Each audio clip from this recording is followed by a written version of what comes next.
অনুষ্ঠানের যিনি আয়োজক, অত্যন্ত সম্মানিত অনেক ব্যক্তিবর্গ এখানে এসেছেন, কবি এসেছেন, যারা কবিতা চর্চা করেন তারা এসেছেন, যারা কবিতা ভালোবাসেন, কবিতায় বুঁদ হয়ে থাকতে চান তারা এসেছেন। এই সকল সম্মানিত ব্যক্তিবর্গ আজকে আমাদের সদরপুরের একটি অত্যন্ত ঐতিহাসিক একটি স্থান। এই জায়গাটি খুবই নিরিবিলি একটি জায়গা, কবিতা বসে কবিতা লেখার মতো জায়গা, তো অনুভূতি তৈরি করে। আজকের এই যে আয়োজন, এই আয়োজনে আমি যারা এসেছেন তাদের অল্প কজনকেই মাত্র চিনি ব্যক্তিগতভাবে, তো খুব অধীর আগ্রহে অপেক্ষা করছি যে চমৎকার কবিতা শুনব। আর আমি একজন খুবই ছোট মানুষ, ক্ষুদ্র মানুষ, পড়ালেখা না জানা মানুষ। পড়ালেখা মানে কবিতা বুঝতে হলে অনেক পড়ালেখা করতে হয়, পড়তে হয়, জানতে হয়, বুঝতে হয়। তো যারা আজকে এখানে আবৃত্তি করবেন, আমার মানে এই যে কবিতার এই আসরে আসার অন্যতম উদ্দেশ্য হচ্ছে কিছু গুণী মানুষের সান্নিধ্য পাওয়ার একটি তৃষ্ণা ভেতরে, সেই জায়গা থেকে, অন্য কোনোভাবে, অন্য কিছুই না। আর কবিতা নিজে আসলে অত ভালো গভীরে বুঝি না, মানে বাংলা পড়তে পারি সেই হিসেবে কবিতা পড়া, ওরকম আবৃত্তি, যেটা আবৃত্তিও বুঝি না, কবিতার যে ভেতরের ভাব সেটিও বুঝি না। তবে জ্ঞানী মানুষ যারা, গুণী মানুষ যারা, তাদের সান্নিধ্যে থেকে যদি কিছুটা নিজের মধ্যে নেওয়া যায়, কিছুটা যদি এই ধারার সঙ্গে, এই স্রোতের সঙ্গে নিজেকে ভাসিয়ে নেওয়া যায়, সেই জায়গা থেকে এর সঙ্গে একটু থাকার প্রচেষ্টা। আমি আজকের এই অনুষ্ঠানে যে সমস্ত মানুষ এসেছেন তারা একটু মানে আলাদাই, কেন বলবো, কারণ কবিতা শোনা, কবিতা পড়া, লেখা, এগুলিকে সব মানুষ এটি স্বাভাবিকভাবে নেয় না। অনেকে মানে উপহাস করে, যারা কবিতার সন্ধ্যা, কবিতার আসর বা কবি, এটিকে নিয়ে নানান রকম অনেকে হাসাহাসির চেষ্টা করে। অনেকেই যারা ভালো উচ্চ ডিগ্রিধারী, অনেক পড়াশোনা করেছে, তো এই কবিদেরকে ভালোবাসা, কবিতাকে ভালোবাসা, এইটি করে যারা এখানে এসেছেন তারা অবশ্যই একটু আলাদা মানুষ। আমি তাদের এই আজকের এই যে আয়োজনের সাথে থাকা, এই জন্য তাদের প্রতি বিশেষ ধন্যবাদ এবং কৃতজ্ঞতা জ্ঞাপন করছি। আমি সবাইকে ভালোবাসা জানিয়ে, তাদের কবিতার প্রতি ভালোবাসার জায়গাটিকে শ্রদ্ধা জানিয়ে আমার বক্তব্য শেষ করছি। সবাই ভালো থাকবেন।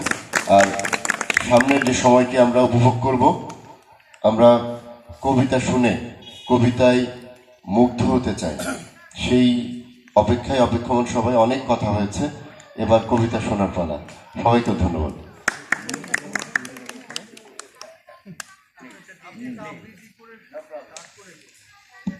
হ্যাঁ, স্যারের কবিতা দিয়ে শুরু হবে আজকের অনুষ্ঠান। স্যারের মাইকে আমি একটু আগে বলতেছিলাম যে স্যারের কণ্ঠ অনেক ভালো, আমাদের এই যে রহিমা খাতুনের কাছে ম্যাডামের কাছে বলতেছিলাম, এবং কবিতাও অনেক সুন্দর সুন্দর আবৃত্তি করবে ইনশাল্লাহ। স্যারের কবিতা দিয়ে শুরু হোক আজকের অনুষ্ঠান, নাকি? পরবর্তীতে আসবে জাহিদ হোসেন মোল্লা, তার দল নিয়ে। রেডি থাকেন জাহিদ ভাই, রেডি থাকেন, আপনার সদস্যদের নিয়ে রেডি থাকেন। স্যারের কবিতার পরে আপনার দলের কবিতা। আমার মাইকের ডাইন দিকে থাকেন।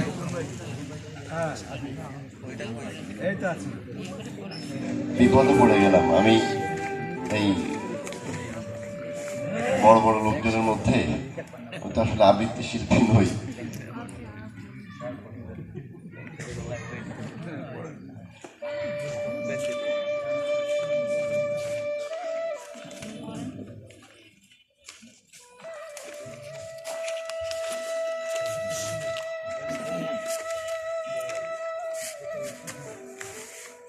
কখনোই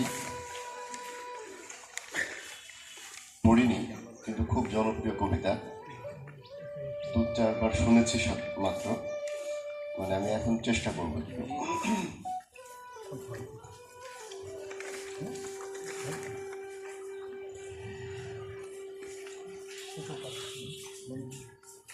কবিতা নুরুল দিনের সারা জীবন, সৈয়দ শামসুল হক।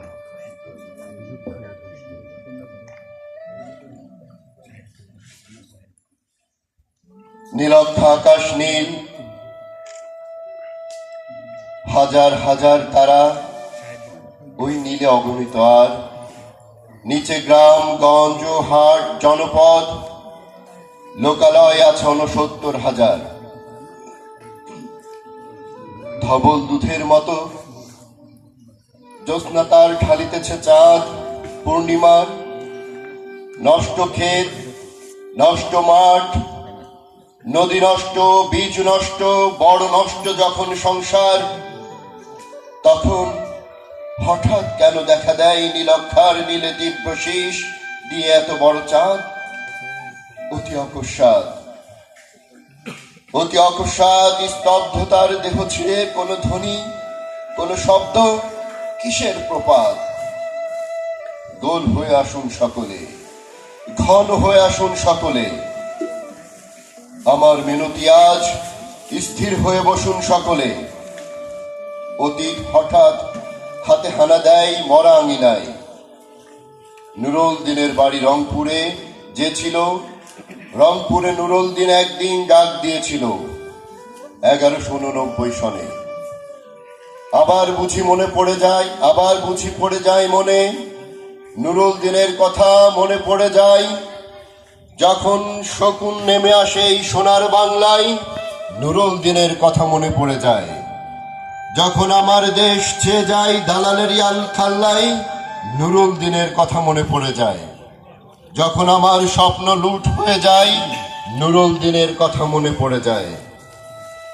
যখন আমার কণ্ঠ বাজেয়াপ্ত করে নিয়ে যায়, নুরুল দিনের কথা মনে পড়ে যায়।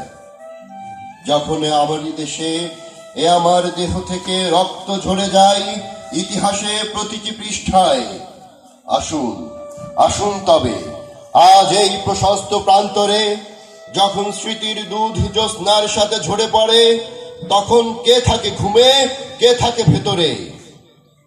কে একা নিঃসঙ্গ বসে অশ্রুপাত করে, সমস্ত নদীর অশ্রু অবশেষে ব্রহ্মপুত্রে মেশে? নুরুল দিনের কথা যেন সারা দেশে পাহাড়ি ঢলের মতো নেমে এসে সমস্ত ভাষায়। অভাগা মানুষ যেন জেগে ওঠে আবারে আশায়, যে আবার নুরুল দিন একদিন আসিবে বাংলায়। আবার নুরুল দিন একদিন কাল পূর্ণিমায় দিবে ডাক, জাগো বাহে কণ্ঠে সবাই। ধন্যবাদ।